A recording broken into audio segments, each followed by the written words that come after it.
The overseer's ledger sat open on the desk, its pages filled with neat columns of numbers and names. But on the morning of March 14, 1851, Thomas Garrett made an entry that would haunt him for the rest of his life. In the space reserved for unusual occurrences, he wrote just 4 words: "Another white infant found." It was the 7th in 3 months. The Henderson plantation sprawled across 2,000 acres of Alabama cotton country, 20 miles south of Montgomery. 300 souls lived and worked within its boundaries, most of them enslaved, their lives measured in bales, picked and rows hoed. The plantation had operated for 40 years without incident, a model of efficiency that other landowners studied and envied. The enslaved population was stable, the yields consistent, the books balanced to the penny, until the babies started appearing. The first one was discovered on a frigid January morning by a woman named Ruth, who lived in cabin number 12 with her husband Daniel and their 3 children. She'd risen before dawn to fetch water from the well when she heard it, a thin, reedy cry coming from the doorway of the abandoned cabin next to hers. Cabin 13 had been empty for months, ever since its previous occupants had been sold downriver to settle a debt Colonel Henderson had incurred during a poor harvest season. Ruth found the infant wrapped in a flour sack, placed carefully on the rotting floorboards just inside the door. The child was perhaps 2 months old, with pale skin that seemed to glow in the pre-dawn darkness, and a shock of blonde hair so fine it was nearly white. The baby was clean, well-fed, and dressed in a cotton gown that, while simple, was far finer than anything the enslaved population would have access to. The stitching was precise and even, the kind of work that took time and skill. Ruth stood in the doorway for a long moment, the cold January wind cutting through her thin dress, staring at the infant. In her world, unexpected things were dangerous things. A white baby appearing in the slave quarters was the kind of event that could bring trouble down on everyone, guilty or innocent. But she was a mother, and the baby was crying, and some instincts ran deeper than fear. She picked up the child and brought it to the overseer's house. Thomas Garrett had been managing Henderson Plantation for 12 years. He was a methodical man of 43, neither cruel nor kind, who viewed his position as a job requiring organization and attention to detail. He'd come to Alabama from Virginia, where he'd learned plantation management under his father, who'd run a smaller operation in the Tidewater region. Garrett prided himself on running an orderly establishment. The enslaved population was healthy and productive. The equipment was maintained, the books balanced. The colonel trusted him, and that trust had been earned through years of consistent, reliable service. The appearance of an unexplained infant was, to him, primarily an administrative problem. White babies didn't simply materialize in slave quarters. Someone had to have brought it there. Someone had to know something, and it was his job to find out who and what. He questioned Ruth extensively in his office, a small building adjacent to the main house that served as the nerve center of plantation operations. The room was spare and functional. A desk, 2 chairs, shelves lined with ledgers documenting every aspect of the plantation's business. Ruth stood before him, her hands clasped tightly in front of her, her eyes fixed on the floor as she'd been taught. Had she seen anyone near the cabins during the night? No, sir. Had she heard anything unusual? Footsteps, voices, the sound of a horse or wagon? No, sir. Did she recognize the flour sack or the gown the baby was wearing? No, sir. When exactly had she found the child? Just before dawn, sir, when she went to fetch water. Was there anything else unusual about the cabin or the area around it? No, sir. Ruth answered each question with increasing nervousness, aware that in the world she inhabited, being the bearer of strange news could be dangerous. She knew nothing. She'd seen nothing. She'd simply found the child and done what she thought was right. Garrett believed her. He'd been managing enslaved workers long enough to know when someone was lying, and Ruth's fear was genuine and uncomplicated. She was as mystified as he was. Garrett sent word to the main house, where Colonel Marcus Henderson and his wife resided. The colonel was in Montgomery on business, something about a cotton factor's contract that needed renegotiating, but Mrs. Elizabeth Henderson came down to the overseer's office within the hour. She was a tall woman in her 50s, with iron-grey hair pulled back in a severe bun and sharp blue eyes that missed nothing. She'd been born into one of Virginia's old families and had brought both money and connections to her marriage. She was known for running the household with the same efficiency her husband applied to the fields, managing a staff of house servants with firm but fair discipline. She examined the infant with a practiced eye, her long fingers checking the baby's limbs, looking into its mouth, feeling the texture of the gown it wore. Mrs. Henderson had raised 4 children of her own and had overseen the births of countless enslaved infants on the plantation. She knew babies and she knew quality when she saw it. "This child has been well cared for," she said, her voice crisp and certain. "Look at the skin. No rashes, no signs of neglect. The baby's been bathed regularly and fed properly. And this gown, this is quality cotton, and the stitching is excellent. Someone with means has been looking after this baby, someone with access to good cloth and the skill to sew it properly. But who would leave it here?" Garrett asked. "And why in the slave quarters? If someone wanted to abandon a child, there are orphanages in Montgomery, churches that would take it in. Why bring it all the way out here and leave it in an empty cabin?" Mrs. Henderson had no answer. She wrapped the baby more securely in its cloth and arranged for one of the house servants to prepare a basket with supplies. "I'll take the child to the county orphanage myself," she said. "Mrs. Whitfield will know what to do with it.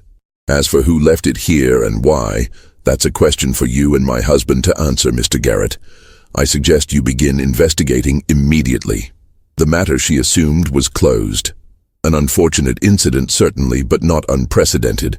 Babies were abandoned all the time for all sorts of reasons. This one would be cared for at the orphanage and eventually placed with a family. Life would go on. But 3 weeks later, it happened again. This time the baby was found in cabin 7, discovered by a man named Joseph when he returned from the fields at dusk. Joseph was a field hand in his 30s, strong and reliable, known for his steady work and quiet demeanor. He'd been married once, but his wife had died in childbirth 5 years earlier, and he'd never remarried. He lived alone in cabin 7, a small structure at the northern end of the quarters. When he pushed open his cabin door that evening, exhausted from a long day of clearing a new field for spring planting, he found a white infant lying on his sleeping pallet. Same circumstances as before. A white baby, perhaps 3 months old, wrapped in clean cloth, placed carefully as if someone had wanted to ensure it would be found immediately. The child was healthy, fed, and calm, its blue eyes staring up at the ceiling with the unfocused gaze of the very young. Joseph stood frozen in his doorway, his mind racing through the implications. A white baby in his cabin. If someone accused him of stealing it, of harming it, of anything at all, he could be killed. The fact that he'd done nothing wrong would mean nothing if the wrong person decided to make an accusation. But he also knew that hiding the baby or trying to move it would look even worse. He had no choice but to report it immediately. He brought the baby to the overseer's house, his hands shaking slightly as he handed the infant to Garrett. Garrett felt the first stirrings of genuine unease. One abandoned baby could be explained as a desperate mother's last resort, a tragedy born of poverty or shame. 2 suggested something more deliberate, more organized. Someone was choosing to leave these babies specifically at Henderson Plantation, specifically in the slave quarters. But why? He questioned Joseph with the same thoroughness he'd applied to Ruth and received the same answers. Nothing seen, nothing heard. The cabin had been empty when Joseph left for the fields at dawn. The baby had been there when he returned at dusk. No one else had been in the cabin. Joseph was certain of that.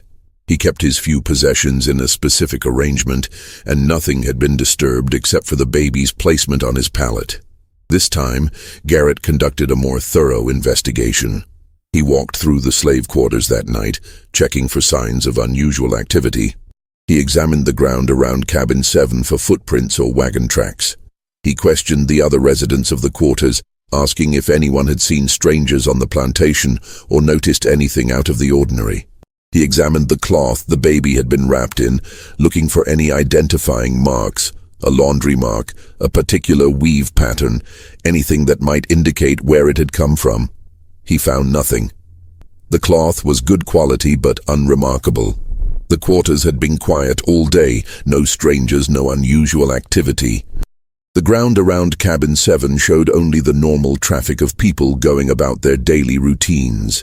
The second infant joined the first at the orphanage, delivered by Mrs. Henderson with a deepening sense of concern. 2 abandoned white babies in 3 weeks, both found in the same location. It was beginning to look less like coincidence and more like a pattern. Colonel Marcus Henderson returned from Montgomery 2 days later and was briefed on the situation by both his wife and his overseer. He was a practical man of 58 who'd built his fortune through careful planning and calculated risk management. He'd inherited a modest plantation from his father and had expanded it through shrewd land purchases and efficient operations.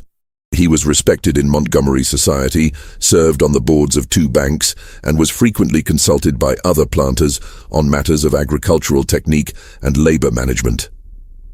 The appearance of unexplained white infants on his property represented both a mystery and a potential scandal. If word spread that babies were being abandoned at Henderson Plantation, it could damage his reputation and, more importantly, his business relationships. People might start asking questions. They might start wondering if there was something about his plantation that attracted such activity. They might begin to speculate about what was happening in his slave quarters that would make someone choose his property for such purposes. "Double the night watch," he ordered Garrett. "I want men patrolling the quarters every hour after dark. Post them at both ends of the quarters and have them walk the full length every hour. Whoever is doing this will be caught. They have to approach from somewhere, the road, the fields, the woods. Someone will see them." But the night watch found nothing. The patrols saw nothing. 2 men walked the quarters every hour from dusk until dawn, and they reported no unusual activity. The quarters remained quiet, the routines undisturbed. The enslaved population went to bed at their usual times and rose at their usual times. No one came or went who shouldn't have. And yet, 3 weeks after the second baby appeared, there was a third. This one was found in Cabin 19, in the southern section of the quarters farthest from the main house. A woman named Hannah discovered it when she woke to feed her own infant in the middle of the night. Hannah was 24, the mother of 3 children, married to a man named Samuel who worked as a carpenter on the plantation. She was known as a light sleeper, made more so by years of waking to tend to babies in the night. She'd heard no footsteps, no doors opening, no sounds of any kind. Her husband slept beside her, snoring softly. Her 3 children were asleep on their pallets in the corner. But there, in the other corner of the cabin where there had been nothing before, was another white baby, wrapped in the same type of clean cloth, wearing the same type of simple but well-made gown. Hannah's scream woke half the quarters. By the time Garrett arrived, a crowd had gathered outside Cabin 19. The enslaved population was frightened now, their fear palpable in the cold March air.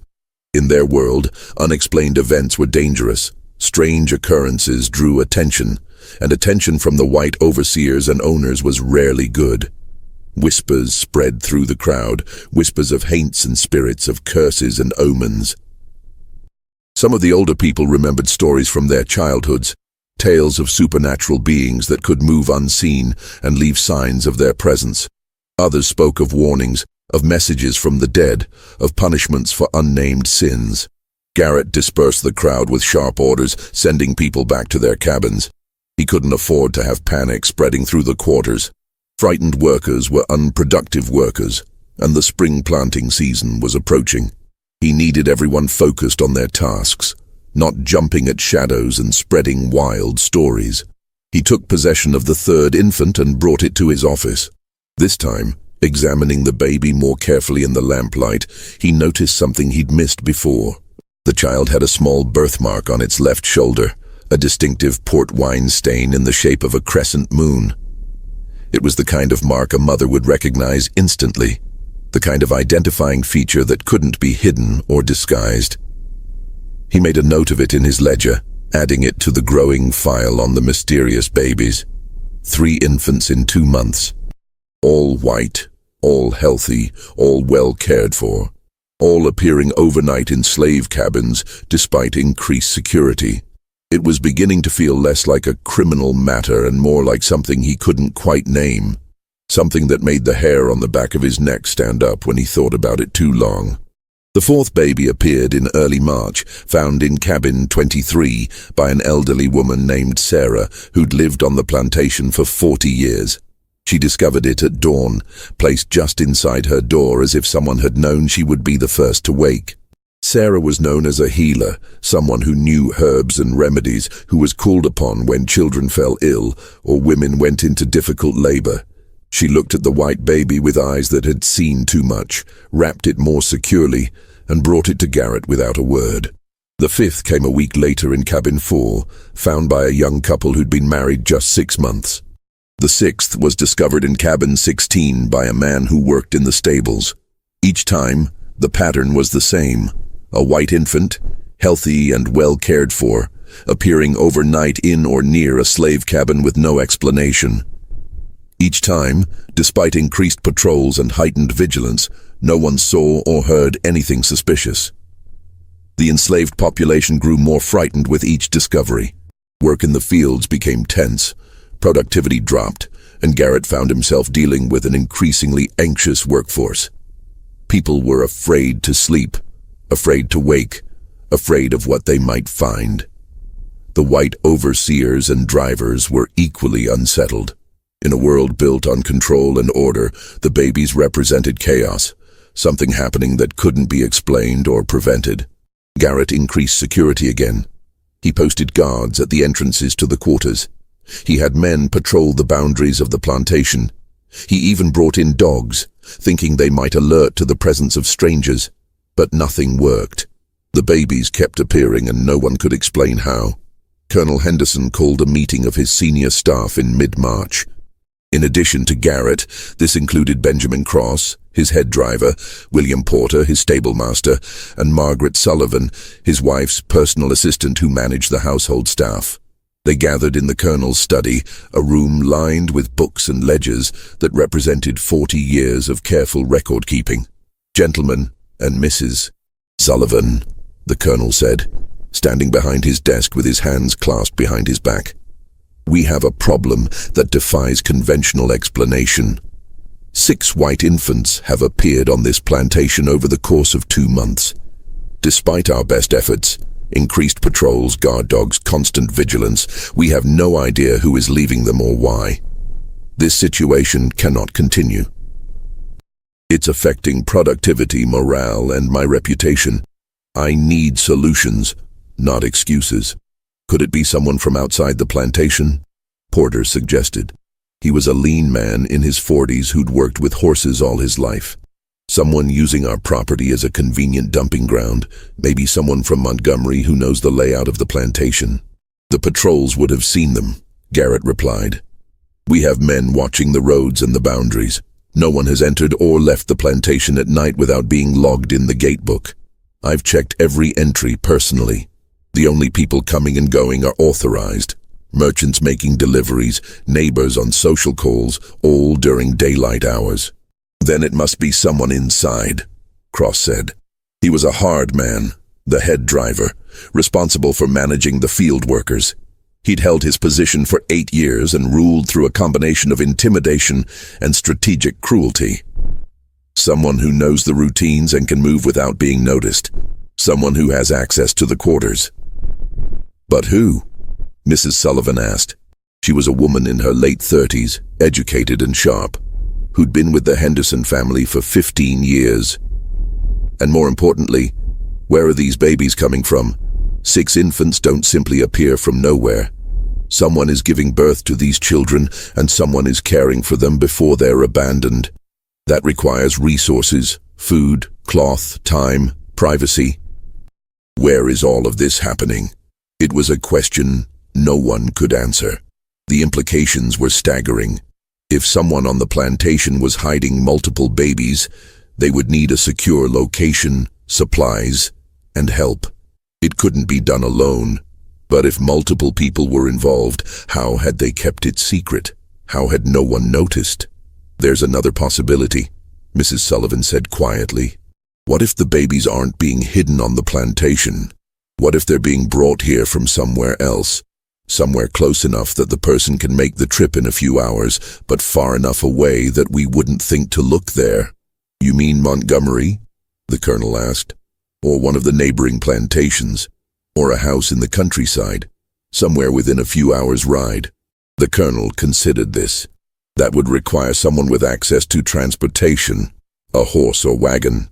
Someone who could leave their location at night and return before dawn without being missed. Or someone who has a legitimate reason to travel, Garrett added. A merchant, a doctor, a minister. Someone whose comings and goings wouldn't be questioned. The meeting continued for another hour, but produced no concrete answers. The colonel made a decision. We'll conduct a census. Every person on this plantation will be accounted for and examined. If there are women who've recently given birth, we'll know about it. If there are supplies being diverted, we'll find them. If there are hidden spaces where babies could be kept, we'll discover them. This mystery will be solved. The census began the next day. It was a massive undertaking, 300 people to be documented, questioned, and in the case of women of childbearing age, physically examined by Mrs. Henderson and Dr. Robert Chambers, the plantation's physician. Dr. Chambers was a man in his 60s who'd been treating the Henderson family and their enslaved population for 20 years.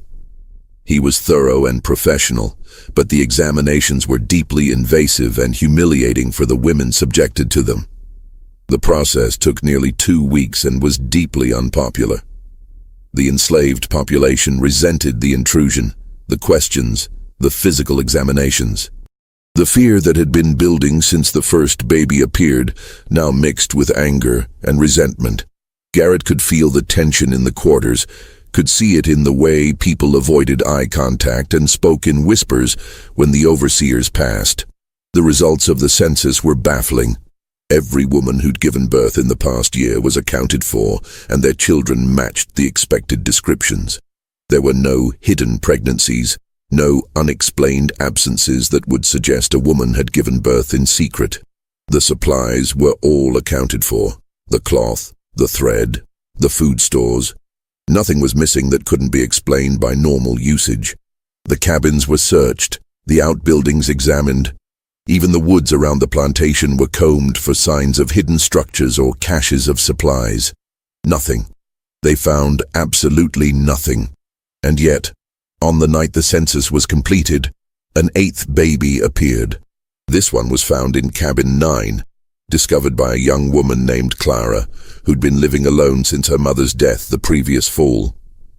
Clara was 17, quiet and withdrawn, known for keeping to herself.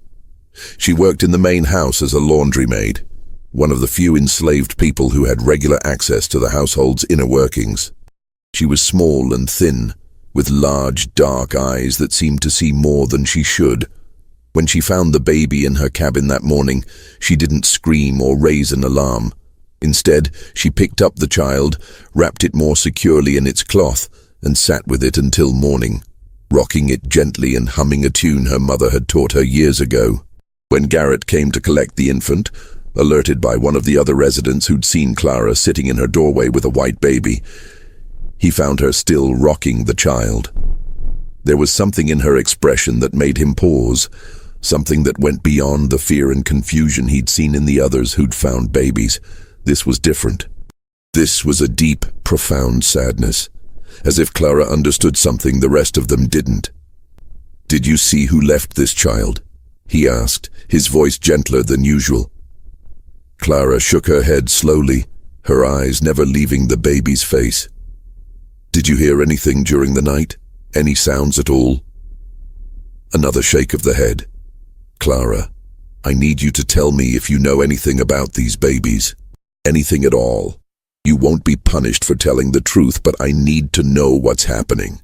Clara looked up at him then, and Garrett saw tears streaming down her face. "They're lost," she whispered. "All of them. They're lost, and someone's trying to save them." Save them from what? But Clara wouldn't say anything more. She handed over the baby and retreated into her cabin, closing the door behind her. Garrett stood outside for a moment, disturbed by the encounter. There had been something in Clara's voice, something that suggested she knew more than she was saying. But he couldn't force her to talk, not without risking making the situation worse. He reported the conversation to Colonel Henderson, who ordered Clara brought to the main house for questioning. But when Cross, the head driver, went to fetch her an hour later, he found cabin 9 empty. Clara had vanished, taking nothing with her but the clothes on her back. A search party was organized immediately. In the world of 1851 Alabama, an enslaved person disappearing was a serious matter, not just for the financial loss, but for what it represented. If Clara had run, others might follow. If she'd been taken, there were implications about security that couldn't be ignored, and if she'd simply hidden somewhere on the plantation, she needed to be found before she starved or came to harm. They found her 3 hours later, hiding in the old tobacco barn on the eastern edge of the property. The barn hadn't been used in years, not since the colonel had shifted entirely to cotton production in the 1840s. It was a large, decaying structure with a collapsed roof and walls that let in the wind. Clara was huddled in a corner, shivering from cold and fear. Cross dragged her out roughly, but Garrett intervened. "Carefully," he said. "The colonel wants to question her, and he can't do that if she's injured or too frightened to speak." They brought Clara to the main house, to the colonel's study, where Henderson, his wife, and Garrett waited. Clara stood before them, thin and trembling, her eyes fixed on the floor. She looked even smaller in the grand room, surrounded by books and furniture that represented wealth beyond anything she would ever know. Colonel Henderson studied her for a long moment before speaking. When he did, his voice was surprisingly gentle. "Clara, I'm not going to hurt you. I'm not going to punish you for running. I just need you to tell me the truth. Do you know where these babies are coming from?" "No, sir." "Do you know who's been leaving them?" "No, sir." "But you said something to Mr. Garrett. You said they were lost and someone was trying to save them. What did you mean by that?" Clara was silent for a long moment, her thin shoulders hunched as if she were trying to make herself disappear. When she finally spoke, her voice was barely audible. "My mama used to tell me stories about the old days before she came here. She said there were places where babies weren't wanted, where they were born and then given away, hidden, made to disappear." "What kind of places?" Mrs. Henderson asked, leaning forward in her chair. "Big houses, rich houses, places where a baby being born at the wrong time or to the wrong person would cause shame. She said sometimes the babies would just vanish and no one would ask questions because asking questions was dangerous." "And what happened to these babies?" the colonel asked. "Sometimes they died. Sometimes they were sold. Sometimes they were given to people who would take them far away, where no one would ever know where they came from." Clara's voice grew even quieter. "Mama said it was one of the secret things. One of the things everyone knew about, but no one talked about. She said the big houses had lots of secrets, and the babies were just one of them." The room fell silent as the implications settled over them. Colonel Henderson exchanged a long look with his wife, and Garrett saw something pass between them, a recognition perhaps, or a shared understanding of something he wasn't privy to. "Are you suggesting," Henderson said slowly, "that these infants are being abandoned here because someone wants to hide their existence? That they're illegitimate children from wealthy families?" "I don't know, sir. I'm just telling you what my mama told me. That sometimes, when people have secrets they can't keep, they find places to hide them. Places where no one will ask questions. Places where the babies might be found and cared for, but where the scandal would be contained." It was a theory that made a terrible kind of sense. The Henderson plantation was isolated enough to be discreet, but established enough to have connections to Montgomery society. The colonel and his wife attended social functions, did business with the city's prominent families, moved in circles where reputation was everything. If someone in that world needed to dispose of an inconvenient infant, the product of an affair perhaps, or a pregnancy that would ruin a reputation, the plantation's slave quarters would be an ideal location. The babies would be found and cared for, but the scandal would be contained. The white families of Montgomery would never need to know that their peers had produced illegitimate children. But it was just a theory. There was no proof, no evidence beyond the babies themselves and Clara's second-hand stories from a mother who was now dead. Colonel Henderson sent Clara back to the quarters with a warning to keep her speculations to herself and to never run again. Then he sat in silence for a long time, staring at the ledgers on his desk. Finally, he looked at Garrett. "I'm going to Montgomery," he said. "I'm going to speak with Sheriff Crane. This has gone beyond a plantation matter. If what Clara suggests is true, if someone in Montgomery society is using my property for such purposes, then the law needs to be involved." He left that afternoon, riding hard for the city. Garrett watched him go, then returned to his office and made another entry in his ledger. 8 babies in 10 weeks, and still no answers. But that night, something changed. The 9th baby appeared, but this time, there was a witness. A young man named Marcus, who worked as a stable hand, had been unable to sleep. He'd been feeling ill all day, a stomach ailment that kept him awake and uncomfortable. Around midnight, he'd left his cabin to relieve himself in the woods behind the quarters. As he was returning, he saw something that made him freeze in his tracks. A figure was moving through the quarters, carrying something wrapped in cloth. The figure was dressed in dark clothing and moved with purpose, heading toward cabin 12, the same cabin where the first baby had been found months earlier. Marcus watched as the figure approached the cabin, paused at the door, and then placed the bundle inside. Then the figure turned and walked quickly back the way it had come, heading not toward the road or the woods, but toward the main house. Marcus waited until the figure was out of sight, then ran to cabin 12. Inside, he found the 9th baby, wrapped in the now familiar clean cloth. He immediately went to wake Garrett. By the time Garrett arrived, Marcus was agitated and frightened, speaking quickly and stumbling over his words. But his story was clear. He'd seen someone leave the baby, someone who'd come from the direction of the main house and returned there after placing the infant. Garrett felt his blood run cold. The main house. Not an outsider. Not someone from Montgomery. Someone who lived on the plantation. Someone with access to the main house. Someone who could move through the quarters without raising suspicion because they belonged there. He questioned Marcus extensively, trying to get more details. Had Marcus seen the person's face?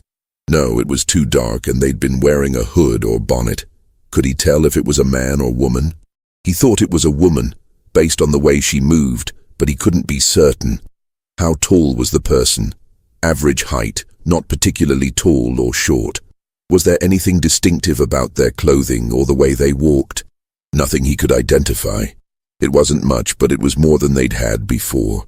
Garrett made Marcus swear to keep quiet about what he'd seen, then took the baby and sat in his office, thinking. Someone from the main house. That narrowed the possibilities considerably. The main house staff consisted of about 15 people.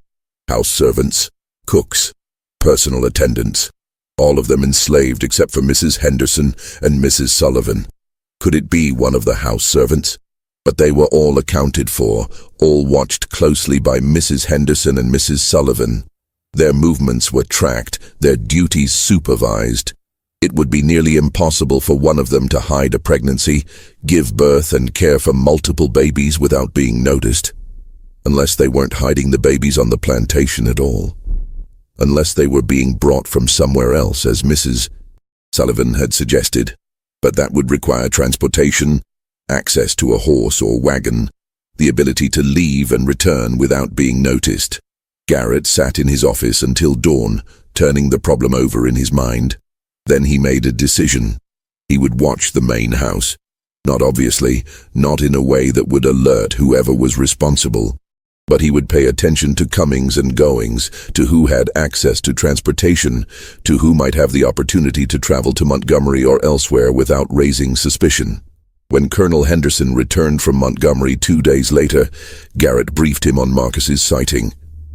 The colonel listened in silence, his face growing more troubled with each detail. "Did you speak with the sheriff?" Garrett asked. "I did." The colonel's voice was heavy. He was less than helpful. He suggested that pursuing this matter too aggressively might cause problems. He implied that there were people in Montgomery who would not appreciate questions being asked about illegitimate children and abandoned babies. He refused to investigate. He said he would make discreet inquiries, but he made it clear that he expected those inquiries to lead nowhere. He said some mysteries are better left unsolved for everyone's sake. Garrett felt a chill run down his spine. "Sir, are you saying the sheriff knows something about this? That he's protecting someone?" "I'm saying that Sheriff Crane is a political animal who's held his position for 15 years by knowing when to look the other way. And he's made it clear that this is one of those times.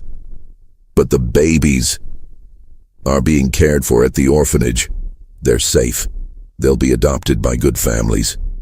As far as the sheriff is concerned, no crime has been committed. Abandoning a child isn't illegal if the child is left somewhere it will be found and cared for. So we just let this continue." Colonel Henderson was quiet for a long moment. "I'm going to tell you something in confidence, Mr. Garrett. Something that doesn't leave this room. The sheriff suggested to me that if I were to discover who was leaving these babies, the best course of action would be to quietly make it stop. Not to prosecute, not to make a scandal, but simply to ensure it doesn't happen again. He said that would be in everyone's best interest. Mine, the plantations, and Montgomery societies. He's asking you to cover it up. He's asking me to be practical. And perhaps he's right. Perhaps the best thing for everyone is to solve this quietly and move on." But Garrett couldn't let it go. That night he began his surveillance of the main house. He positioned himself in the trees behind the building, where he could see the back entrance and the path that led to the quarters. He watched for 3 nights and saw nothing unusual. The house servants came and went on their normal schedules. Mrs. Henderson and Mrs. Sullivan moved about their duties. Everything appeared routine. On the 4th night, he saw something that made his breath catch. Around 11 o'clock, a figure emerged from the back door of the main house. It was a woman, dressed in a dark cloak, carrying a bundle. She moved quickly and quietly down the path toward the quarters. Garrett followed at a distance, staying in the shadows. The woman went to cabin 7, Joseph's cabin, where the second baby had been found. She placed the bundle inside, paused for a moment as if listening, then turned and walked quickly back toward the main house. Garrett got a better look at her as she passed through a patch of moonlight. It was Mrs. Sullivan. Garrett stood frozen, his mind reeling. Mrs. Sullivan, the colonel's wife's personal assistant, a woman who'd been with the family for 15 years, who was trusted implicitly, who had access to everything in the household. She was the one leaving the babies. But why? And where were the babies coming from? Garrett waited until Mrs. Sullivan had returned to the main house, then went to cabin 7. Inside, he found the 10th baby, wrapped in the familiar clean cloth. He picked up the infant and brought it to his office, his mind racing. He had to tell the colonel. But what would happen then? Mrs. Sullivan would be questioned, possibly arrested. The scandal would be enormous. And if the sheriff was right, if these babies were connected to prominent Montgomery families, the fallout could destroy the colonel's reputation and business. Garrett sat in his office holding the baby, trying to decide what to do. Finally, as dawn broke, he made his decision. He would confront Mrs. Sullivan first, privately. He would find out the truth before involving the colonel. Perhaps there was an explanation, a reason that would make sense of all this. He waited until mid-morning, when he knew Mrs. Henderson would be occupied with household matters, and the colonel would be in the fields. Then he went to the main house and asked to speak with Mrs. Sullivan privately. They met in the small sitting room off the main parlor, a room used for informal meetings and correspondence. Mrs. Sullivan looked calm and composed, showing no sign of guilt or nervousness. She sat in a chair by the window, her hands folded in her lap, and waited for Garrett to speak. "I saw you last night," he said without preamble.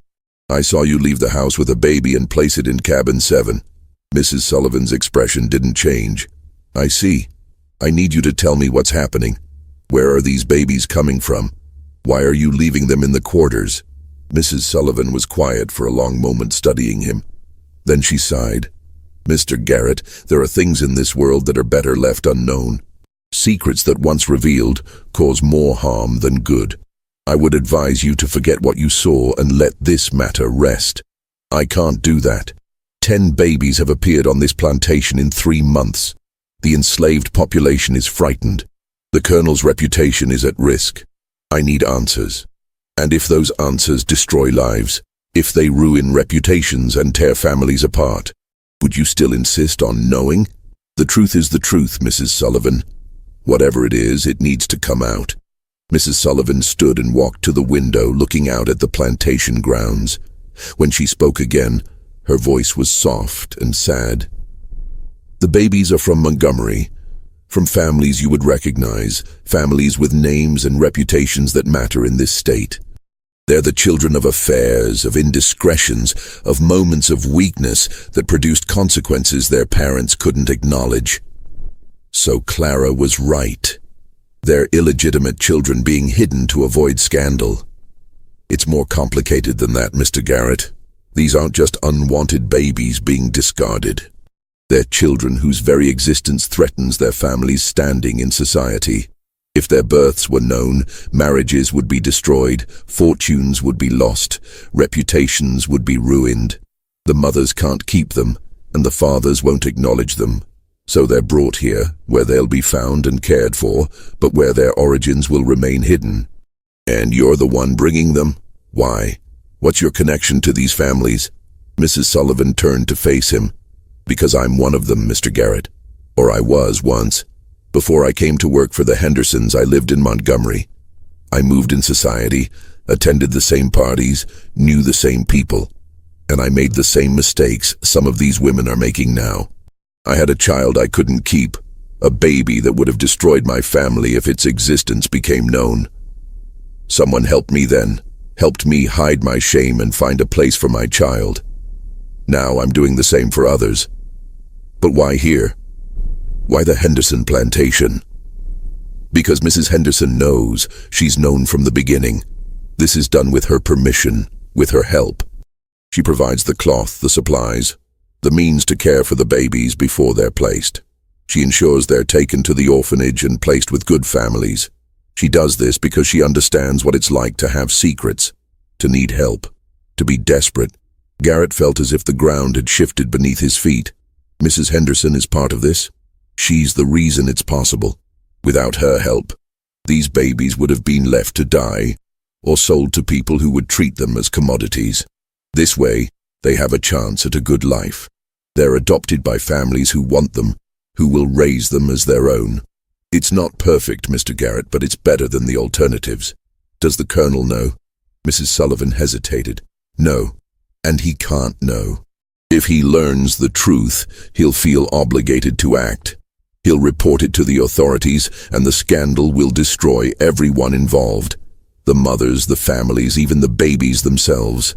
The children will be marked as bastards, their adoptive families will be questioned, their entire lives will be tainted by their origins. Is that what you want? Garrett sat down heavily, his mind reeling. This is wrong. All of it. The deception, the secrecy, using the plantation without the Colonel's knowledge. It's mercy, Mr. Garrett. Imperfect mercy, perhaps, but mercy nonetheless. These women have nowhere else to turn. If we don't help them, their babies will die or disappear into situations far worse than an orphanage. We're saving lives. By lying to everyone, by frightening the enslaved population, by putting the Colonel's reputation at risk. The enslaved population will recover. The Colonel's reputation is intact. No one outside the plantation knows about the babies, and the sheriff has made it clear he won't pursue the matter. And yes, we're lying. We're lying to protect people who made mistakes, who are desperate, who have no other options. Is that so terrible? Garrett didn't know how to answer. Everything Mrs. Sullivan said made a kind of sense, but it still felt wrong. The deception, the manipulation, the use of the plantation and its people without their knowledge or consent, it all violated something fundamental about the order and honesty he'd tried to maintain. "What happens now?" he asked finally. "That depends on you. You can go to the colonel and tell him everything. The operation will end, the women will have nowhere to turn, and the babies will suffer. Or you can keep this secret, let the last few placements happen, and then it will be over. There are only 2 more babies to place, and then the women involved will have moved on, had their children adopted through other means, or found other solutions. This chapter will close, and life will return to normal. And if I agree to stay silent, I become part of the deception. You become part of the mercy, Mr. Garrett. You become someone who chose compassion over rules, who understood that sometimes the right thing to do isn't the legal thing or the proper thing. You become someone who saved lives." Garrett sat in silence, wrestling with the decision. Finally, he looked up at Mrs. Sullivan. 2 more babies. And then it stops. Completely. No more placements, no more secrets. And if the colonel ever asks me directly, I won't lie to him. Agreed. Garrett left the main house feeling as if he'd aged years in a single morning. He'd come seeking truth and had found it, but the truth was more complicated and morally ambiguous than he'd imagined.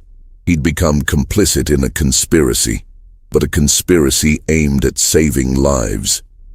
He'd chosen to deceive his employer, but in service of a greater mercy. He didn't know if he'd made the right choice. He suspected he'd spend the rest of his life wondering. The 11th baby appeared a week later, found in cabin 16. The 12th and final baby was discovered 2 weeks after that, in cabin 4. Both times, Garrett knew it was Mrs. Sullivan leaving them, but he said nothing. He documented the findings in his ledger, arranged for the babies to be taken to the orphanage, and kept his silence. After the 12th baby, the placement stopped. No more infants appeared in the quarters. The enslaved population slowly relaxed, though the memory of those strange months lingered. Work returned to normal, productivity recovered, and life on the Henderson plantation continued as it had before. Colonel Henderson never learned the truth. He assumed the person responsible had been frightened off by the increased security and the sheriff's involvement.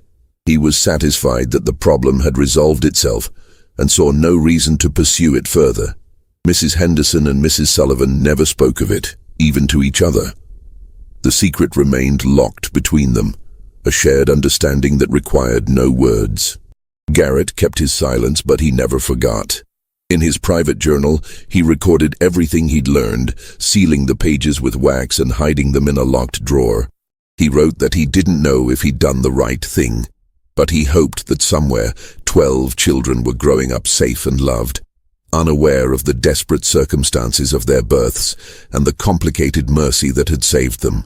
The 12 babies were indeed adopted from the orphanage over the following 2 years. Mrs. Whitfield, the orphanage director, kept careful records and ensured each child went to a good family. She never knew the full story behind their appearances at Henderson Plantation, but she suspected there was more to it than simple abandonment. She kept her suspicions to herself and focused on giving the children the best possible start in their new lives. Years passed. The Civil War came and destroyed the old order. Henderson Plantation was burned during a raid in 1863, and the colonel died shortly after. His fortune and his world gone. Mrs. Henderson survived the war, but lived in reduced circumstances, dependent on the charity of relatives. She never spoke of the babies, and the secret died with her in 1869. Mrs. Sullivan moved to Mobile after the war and worked as a teacher. She never married, never had other children. She died in 1881, taking her full knowledge of the conspiracy to her grave. Thomas Garrett continued as an overseer on various plantations until the war made his profession obsolete. After emancipation, he worked as a farm manager and eventually retired to a small house in Montgomery. He died in 1889, and his journal was discovered among his effects. His children read it with shock and confusion, unable to reconcile the story it told with the father they'd known. They debated what to do with it, and finally decided to burn it, believing some secrets were too dangerous to preserve. But before they burned it, one of Garrett's daughters made a copy of the key pages, hiding them in her own diary. That diary survived and was eventually donated to a historical society in the 1940s. The pages about the babies were discovered by a researcher in 1963, but by then, everyone involved was long dead, and the story couldn't be verified. It remained a curious footnote in the history of antebellum Alabama, a mystery that might have been true or might have been the imaginings of a troubled man. The 12 babies grew up, lived their lives, and died without ever knowing their true origins. Some of them had children and grandchildren, spreading their bloodlines across Alabama and beyond. They were teachers and merchants, farmers and craftsmen, mothers and fathers who lived ordinary lives marked by the usual joys and sorrows. But in their blood, they carried a secret. They were the children of scandal and desperation, saved by a conspiracy of women who'd understood that sometimes mercy requires deception, and that sometimes the right thing to do is the thing that can never be acknowledged or praised. The slave quarters of Henderson Plantation rotted away over the decades, reclaimed by the Alabama soil. The main house was never rebuilt after the fire.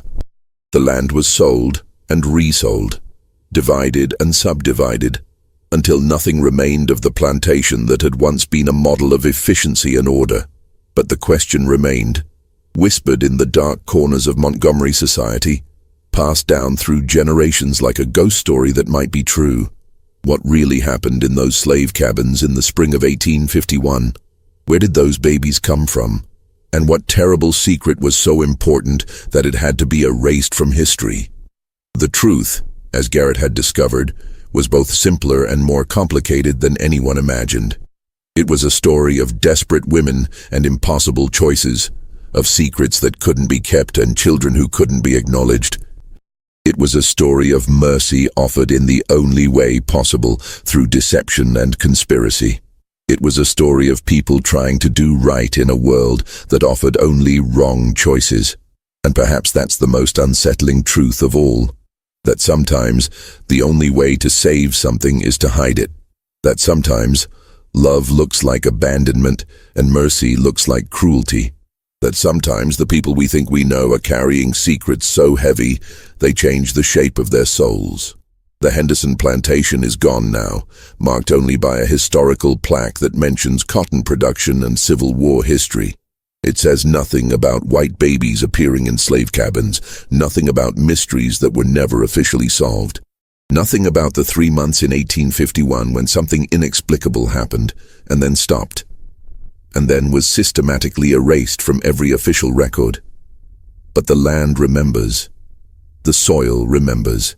And somewhere in the fading pages of hidden diaries and the whispered stories of descendants, the truth still exists, waiting to be found or waiting to remain hidden forever. Because some secrets once buried are meant to stay that way, and some truths once known can never be unknown. The 12 babies of Henderson Plantation were saved by a conspiracy of silence. They lived because people chose mercy over honesty, compassion over rules. They survived because women who understood desperation helped other women in their darkest hours.